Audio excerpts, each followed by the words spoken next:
नमस्कार, आपका स्वागत है। आप देख रहे हैं लाइव मीडिया न्यूज़ और मैं जी के पास मैं आया हूं और इनके साथ जो हुआ है घटना, मैं इनकी घटना दिखाने आया हूं। एक मीडिया के साथ जो घटना घटा है, मैं उसकी घटना दिखाने आया हूं और आरती छोटू का नाम इसमें आ गया। इनके पास गए थे, वहाँ अररिया गए थे आरती के पास और कुछ मुद्दों को लेकर के बात करने, लेकिन वहाँ पर इन्हें बेइज्जत किया गया।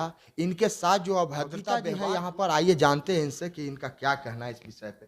क्या कहना चाहती हैं मैम? मैं बस यही कहना चाहूँगी, ये बहुत बुरा वक्त है किसी मीडिया के लिए। आप पे हमला हुआ है, इस विषय पे हम जानना चाहते हैं आपसे। मेरे लिए इसलिए मैं आज ये वाक़या 3 दिन हो गई है, मैं अभी सही से नहीं सो पाती हूँ और जब भी मुझे याद आता है तो कहीं न कहीं मेरी तबीयत ख़राब हो जाती है। आज मेरी मम्मी भी की तबीयत ख़राब हो गई ये सुन के कि उनकी बेटी के साथ ऐसा हुआ।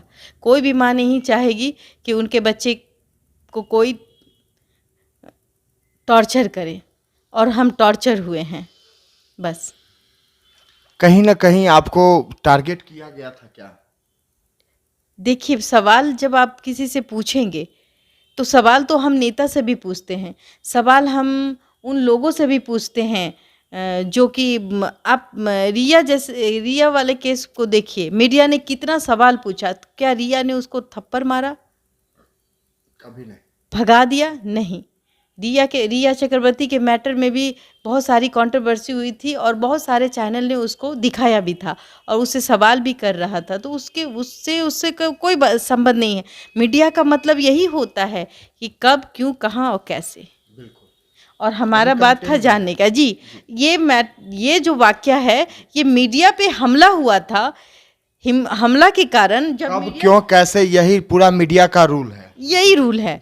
और आप प्रेस कॉन्फ्रेंस करते हैं तो मीडिया आपसे सवाल करेगी। आप अपने घर मीडिया बुला के प्रेस कॉन्फ्रेंस मत करिए, आप एक लिखित दे दीजिए, आप थाने में एक लिखित दे दीजिए और ये कहिए कि भाई सर, आज से मीडिया और कोई यूट्यूबर हमारे घर ना आए।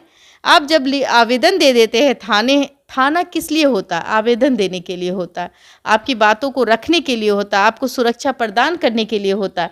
जब आप सुरक्षा प्रदान करने के लिए थाना जा सकते हैं, अपने आप को बचाने के लिए थाना जा सकते हैं, तो मीडिया से बचने के लिए थाना नहीं जा सकते हैं। हमने ये कहा कि आप अगर नहीं चाहते कि आपके यहाँ मीडिया आए तो आप एक लिखित दीजिए, तो उन्होंने कहा कि भाई सोचेंगे, यानी कि आपको कंट्रोवर्सी चाहिए। ये सोचने वाली बात है। सोचेंगे क्यों? जब आप नहीं चाहते तो आप एक एप्लीकेशन दे दीजिए ना, सोचिएगा क्यों? यानी कि आप चाहते हैं कि आप मीडिया में रहें। मीडिया वो मीडिया नहीं जो ब्लॉगर बैठ करके आपको देते हैं कि भले बहुत तकलीफ छे, बहुत सीधा छे। अरे कैसे कह सकते हो कि उमेश यादव जी सीधा हैं? कैसे कह सकते हो कि जो वो कह रहे हैं वही सच है? एक समय मीडिया उनके पैर पे, उनके घर पे खड़ी थी, एक पैर पे उनको इंसाफ दिलाने के लिए, क्यों? चूँकि छोटू की हत्या हुई थी, हम भी खड़े थे। कहीं ना कहीं छोटू को नहीं जाना चाहिए था इस तरह। जो उमेश जी आज हम पे चिल्ला रहे थे, गाली गलौज कर रहे थे, दरवाज़ा मीडिया को बंद कर रहे थे, इतनी ताकत, इतना हिम्मत, इतनी बाहुबली ताकत कहाँ से आ गई? उस वक्त कहाँ थी जब छोटू की हत्या हुई थी? उस वक्त वो क्यों नहीं अपने बेटे को बचाएं? उनका ससुराल भी पास में था। बिल्कुल, जबकि दामाद जो होता है बेटे से ज़्यादा उसको ससुराल वाले इज्जत देते हैं और उसको वहाँ ससुराल था, तो क्यों नहीं वो गए? हमने जब एक बार पूछा था कि आप अपने बेटे को कैसे देख लिए, आपने बचाने की कोशिश क्यों नहीं की? बगल में थाना था तो आपने थाने का नंबर क्यों नहीं मिलाया? वो बोले मोबाइल भूल गए। हम चलो ये भी हो सकता है। अगर मेरे आँख के सामने मेरा बेटा को कोई मार रहा है तो क्या हमें कोई एक डंडा मारे तो हम भाग जाएंगे? हम लोगों को नहीं बुलाएंगे या खुद हम पहले उससे बचाने की कोशिश नहीं करेंगे? इन्होंने बचाने की कोशिश नहीं की। ये कहते हैं कि आज जैसे हम पे हमला हुआ, मीडिया के सामने उन्होंने दिन दहाड़े ताला लगा दिया और कहा कि यहाँ तो सबको लात जूता मार के आज समझा देंगे कि क्या होता है, बुलाइए जो पुलिस को बुलाना है। उनको ये भी नहीं पता है कि पुलिस को हम बुला रहे हैं और वो कहते हैं कि पुलिस को बुलाइए, जिसको बुलाइए, आप यहाँ से ये नहीं जा सकती। अगर कुछ घटना दुर्घटना होता तो इसके लिए दोषी कौन होता? मेरे साथ होता। जी, आपके साथ अगर घटना दुर्घटना होता, इसके जिम्मेदार कौन होता? वो यही कहते कि अपने से बबीता गिर गई है, अब मर गई, यही कहते। क्योंकि वो जो कहेंगे, जिसने देखिएगा कि देशवा न्यूज़ ने एक भी फुटेज को नहीं किया है, एकदम लाइव चलाया है वो फुटेज। 1 घंटे 46 मिनट का वो फुटेज है, आप देशवा न्यूज़ चैनल में देख सकते हैं। वो किस तरीके से हावी थे मुझ पे, वो गाली दे रहे थे, वो कुछ कर रहे थे, मेरे मुंह से कोई अपशब्द नहीं गया। लेकिन उनका जो बेटा था मन्नू जिसको कहते हैं, वो 3 दिन पहले ही मीडिया को लत्तम जुत्ती कर दिया था। उनका मन भरा हुआ था। उसने मेरे साथ इसलिए किया कि मैं एक लड़की हूँ, इसको मैं टच भी कर लूँगा, इसको धक्का भी दे दूंगा, गिर भी जाएगी तो फिर ऐसे ही चले जाएगी। 3 लात जूता वो लोग खाया है तो ये भी लात जूता खा के जाएगी। कहीं ना कहीं मीडिया को वो गुलाम समझते थे क्या? जो हम जो कहेंगे, जो सवाल देंगे वही पूछेगा, और सवाल अपने तरफ से पूछ लिए तो उन्हें तकलीफ हो गई। बिल्कुल, उनका कहना था कि अगर आप पॉजिटिव, आप सुनिएगा, आप पॉजिटिव क्वेश्चन पूछिएगा तो हम जवाब देंगे, जब नहीं पूछिएगा तो नेगेटिव पूछ नहीं सकते, बिल्कुल नहीं पूछ सकते। तो आप मीडिया को बुलाए काहे हैं? आप प्रेस कॉन्फ्रेंस क्यों किए? आप सीधे मना कर देते हम कोई प्रेस कॉन्फ्रेंस नहीं करेंगे, तो मीडिया चली जाती वहाँ से, नहीं लेती आपका बाइट। आपके मुंह पे माइक तो नहीं घुसा रहा था, आपके दरवाजे पे घुस तो नहीं रहा था। आपने बाकायदा प्रेस कॉन्फ्रेंस करके पूछा कि आइए, आरती और मन्नू को बैठाया, और आप डिक्टेटरशिप कर रहे थे। तो अभी तक उनके पास उनके मर्जी से पूछने वाले लोग गए, इसलिए उनको व्यूज और न्यूज मिलता रहा, और आप मीडिया बन करके गए, कब क्यों कैसे किए, उस पर सवाल खड़ा। बिल्कुल, जब मेरा तो खैर हम लोग का उतना न्यूज़, हम आरती छोटू का हम लोग नहीं दिखाते, चूँकि ये एक पोर्टल है और यहाँ तमाम तरह की खबरें दिखती है, तमाम तरह के जो बिहार में छोटे छोटे मुद्दे होते हैं वो देशवा न्यूज़ उसको दिखाता है। अब देखे या ना देखे वो आपका अपना है, लेकिन हर मुद्दे की सरकार में क्या हो रही है, सरकार में क्या होनी चाहिए, वो सब चीज़ों चैनल की एक गरिमा है, जो गरिमा को बनाए रखना है। बिल्कुल। जब हमारे चैनल ने छोटू से रिलेटेड पॉजिटिव न्यूज़ दिखाया था, जब फिर किसी पत्रकार पर हमला हुआ, तब मैं ये सवाल करने गई थी। मैंने उनके ज़बरदस्ती मुंह पे माइक नहीं करा था, घुसाया था। वो कॉन्फ्रेंस कर रहे थे और उसी पे हमने सवाल पूछा था। जब हमने कहा कि भाई वो 13 साल का बच्चा, सोचिए थोड़ा, जो 13 साल, और जो वो भी किसके कहने से, वो भी आरती के कहने से कि भाई मेरा भाई निर्दोष है, और हम लोगों ने ही नाम डाला, उसका नाम कटवा दीजिए। या कहीं ना कहीं फिर कहे परिवार के दबाव में आ करके कि मेरा पिताजी को निकलवा दीजिए, मेरे भाई को निकलवा दीजिए, क्या ऐसा कुछ? मैं ये इतने मुद्दों में नहीं जाती, ये मैटर अब कोर्ट का है। लेकिन ये बात कहीं ना कहीं मीडिया को उन्होंने बेवकूफ़ बनाया।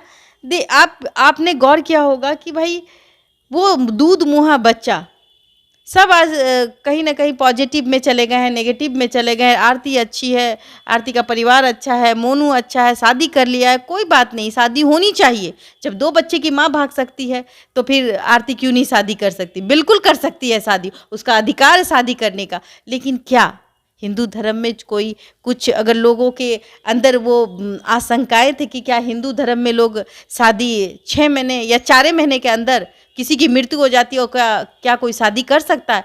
ये तो मीडिया का जानने का अधिकार था।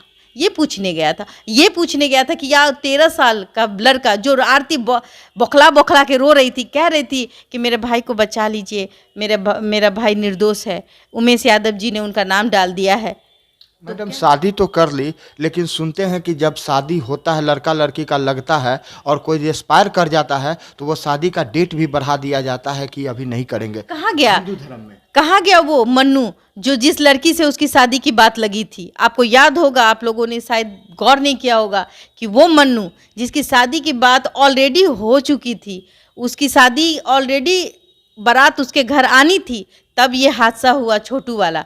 तो वो लड़की की ज़िंदगी कहाँ है? वो लड़की आज कहाँ है? किसी ने नहीं सोचा उसके यहाँ। तो जब मैंने ये सवाल किया कि भाई वो लड़की से आपने शादी क्यों तोड़ दिया, तो उसका सवाल था कि उसका हमने दहेज वापस ले दिया, उसका तिलक वापस ले जाई। कोई बात हुआ? अभी तो किसी की बेटी थी वो भी, अगर आरती किसी की बेटी है तो वो भी किसी की बेटी थी, रूबी भी किसी की बेटी थी। आज 2 मुँहा बच्चा अपने माँ के दूध के लिए तरसता है। सोचनी चाहिए कि वो बच्चा का कौन देखने वाला है, कौन उसको पालेगा। लेकिन इस चीज़ की उम्मीद किसी को नहीं है। लेकिन हाँ, इस चीज़ का ज़रूर है कि आज आरती ब्लॉग में आएगी और कहेगी कि आज मैं बहुत डिप्रेशन में हूँ, आज ये हो गया, कल मेरे पैर में जल गए, तो लोग कहेंगे कि आपने सुहागरात मना लिया। तो भाई वो कमेंट करती है कि नहीं, सुहागरात तो हो गया जिस दिन शादी किए थे। देखिए, ये है हमारा बिहार का समाज, ये हमारे भारत की परवरिश है। बिहार जो फनीश्वर नाथ रेणु के नाम से जाना जाता है, अररिया, अब वो आरती के नाम से जाना जा रहा है। कहीं ना कहीं हम मीडिया का भी उतना ही बड़ा रोल है, जो आज छोटू को इंसाफ दिलाते दिलाते कहीं ना कहीं हम आरती को ब्लॉगर बना दिए। बस ये जो उमेश यादव हैं और उसके भाई बेटे जो हैं, उन पे क्या आप लोग कोई कंप्लेन किए हैं? जी, हमने मन्नू पे कंप्लेन किया है। कंप्लेन या एफआईआर में? नहीं, एफआईआर किया है। एफआईआर इसलिए किया है ताकि उसने हमारे मान सम्मान के साथ खिलवाड़ किया है, हमारे प्राइवेट पार्ट्स को छुआ है। इस वजह से हम वहाँ के प्रशासन से अनुरोध करते हैं कि जल्द से जल्द मुझे विश्वास है वहाँ के प्रशासन पर वो कार्रवाई करेगी। अच्छा, ये जो कर रहे थे, नार्को टेस्ट की बात कर रहे थे, क्या कहीं ना कहीं कुछ बातों को छुपाया जा रहा है क्या? बिल्कुल, जब आफ्ताब के मामले में नार्को टेस्ट हो सकता है तो कहीं ना कहीं उमेश यादव जी झूठ बोल रहे हैं, उनका नार्को टेस्ट होना चाहिए। आरती का भी? बिल्कुल, आरती का भी होना चाहिए, दोनों का। जो मीडिया बंधु हैं जो इस तरह का मार उड़ खा करके आए हैं, उनके लिए क्या कहना चाहेंगे? हम कहेंगे कि आप अपने लिए स्टैंड करें, क्योंकि मीडिया बहुत सॉफ्ट टारगेट हो चुकी है। जब आप किसी के लिए आवाज़ बनते हैं तो उसके लिए पैर खड़े होते हैं, और जब आप लात जूता खाते हैं तो आपके लिए कोई खड़ा नहीं होता है, आपको पत्तलकार कहा जाता है।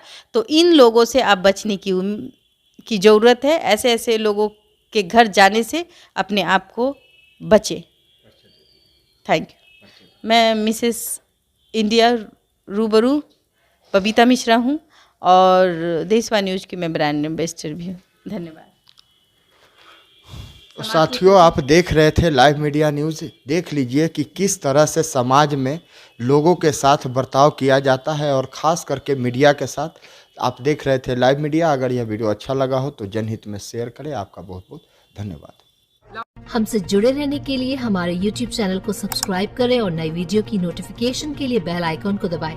अगर आप ये वीडियो Facebook पर देख रहे हैं तो लाइक जरूर करें और ज्यादा से ज्यादा शेयर करें। धन्यवाद।